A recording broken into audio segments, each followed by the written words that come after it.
Hi, my name is Leah Reddy, and I am one of the faith formation teachers at Nativity Lutheran Church. Today, I'm going to share a story with you called A Place to Stay, a shelter story, written by Aaron Gunty and illustrated by Esteli Mesa. I slammed the car door and tucked Bunny Beth under my arm. I don't want to stay here, I told Mama, looking up at the tall building. I know, Mama said softly, but we're very lucky to have a place to stay. I squeezed Bunny Beth to my chest. I didn't feel lucky. This isn't a house, I whispered. You know what, Mama said? I think you're right. Looks more like a palace to me. A palace, I asked. Mom grinned. Let's go inside and see if the Queen is here.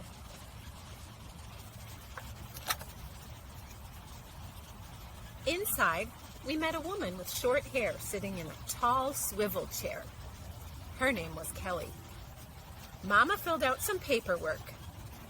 Then Kelly said she would show us to our room on the 3rd floor. We passed an area with some sofas and a television on one side. Next, we walked past a room full of toys and books.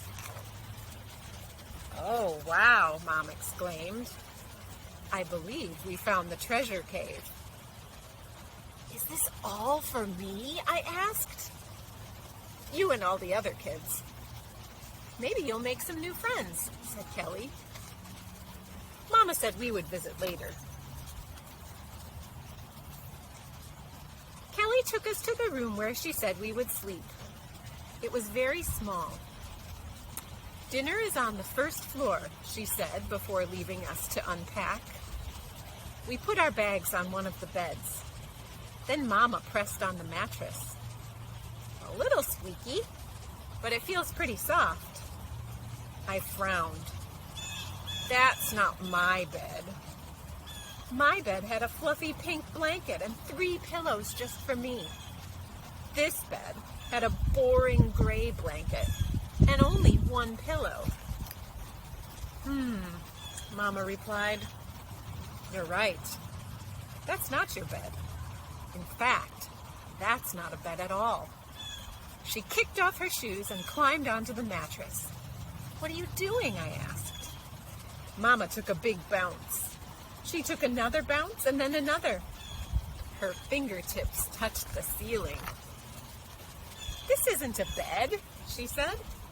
This is a rocket ship, sending me straight to the stars. Do you want to touch them too? Bouncing looked like fun. It took me a few tries, but I finally touched the ceiling. Mama looked at the clock. Oh, I think it's time to go downstairs for dinner. My tummy rumbled. Yum, I smell spaghetti, Mama said. The dining room was large and full of people talking loudly. Some people stood behind a counter serving food. Others sat at tables eating. I covered my ears. This isn't a kitchen. You're right, Mama said. This isn't a kitchen. It's a banquet hall. A banquet hall? I asked. Yes. And look at how many people have come from near and far to dine with us. Let's get our food and say hello, shall we? Okay, I sighed.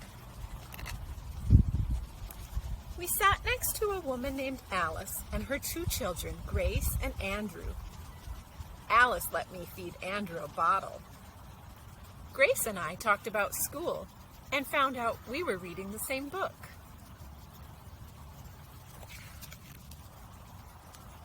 After dinner, Mama gathered my PJs, soap, and a towel so I could have a shower.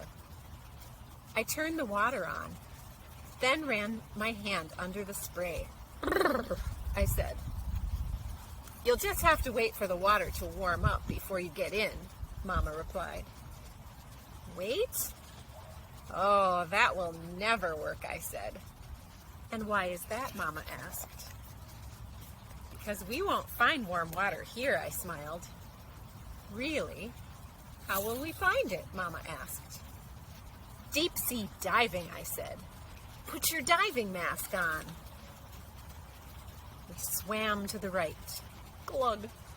We swam to the left. Glug, glug. Over here, I shouted. The water was just right. After my shower, I climbed into my rocket ship and snuggled with Bunny Beth. Mama, this is the most comfortable rocket ship I have ever slept in, I yawned. I think so too, Mama whispered, kissing me on the cheek. Good night, sweetheart. Good night, Mama, I whispered back. 5, 4, 3, 2, 1.